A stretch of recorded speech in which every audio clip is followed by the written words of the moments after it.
ఢిల్లీలో అయినా, అమెరికాలో అయినా, దుబాయ్లో అయినా, గల్లీలో అయినా, ఎక్కడైనా మా తెలంగాణ ఉన్నతంగా ఉంది, మా తెలంగాణ గొప్పగా ఉంది, మా తెలంగాణకు మీరు రండి అని ఆహ్వానించుకుంటూ 10 ఏళ్ళు కేసీఆర్ గారు కష్టపడితే ఈ తెలంగాణ రాష్ట్రం అనేటటువంటిది భారతదేశంలో నంబర్ 1గా ఉజ్వలంగా సాగింది. అటువంటి రాష్ట్రాన్ని పట్టుకొని ఒక రాష్ట్రానికి ముఖ్యమంత్రి అయినటువంటి వ్యక్తి నిన్న ఢిల్లీలో కూర్చొని ఈ రాష్ట్రం బాలేదు, ఈ రాష్ట్రం ఆర్థిక పరిస్థితి బాలేదు అని చెప్పి అబద్ధాలు చెప్పిండు.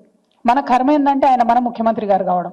దాంతోనే ఏం జరిగింది, మొత్తం ఇవాళ దేశంలో ఉన్నటువంటి అన్ని పత్రికలు కూడా Telangana state is in a financial crisis చెప్పిండు ముఖ్యమంత్రి గారు అని చెప్పి తాటాకంత అక్షరాలతోని దేశవ్యాప్తంగా తెలంగాణ రాష్ట్రం యొక్క పరువు పోయినటువంటి పరిస్థితి. ఎంత బాధ అవుతుంది.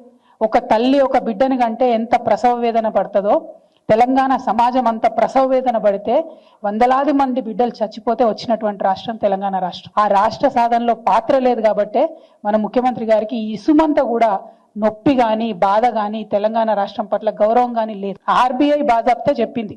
రేవంత్ రెడ్డి గారు లెక్కలు చెప్తే నేను నమ్మకపోతుండే కానీ ఇది ఆర్బీఐ చెప్పిన లెక్క.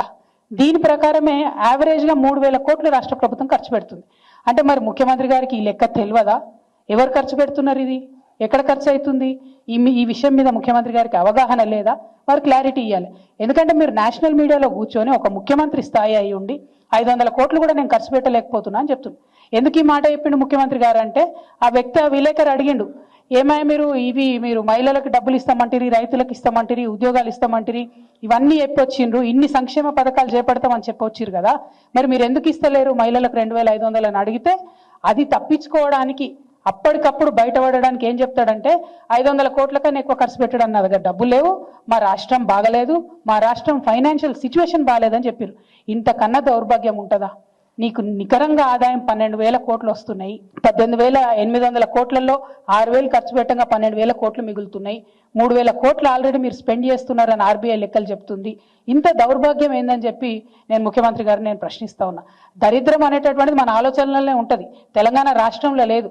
తెలంగాణ రాష్ట్రాన్ని కేసీఆర్ గారు ఒక స్థాయి వరకు తీసుకొచ్చి నిలబెట్టిండ్రు. ఇప్పుడు దాన్ని మొత్తం పడగొట్టాలి, అదేం బాగలేదని చెప్పాలనే ప్రయత్నంలో మన సొంత రాష్ట్రాన్ని అవమానిస్తున్నటువంటి ముఖ్యమంత్రి గారి వైఖరిని ఈ సందర్భంగా నేను తీవ్రంగా ఖండిస్తా ఉన్నాను.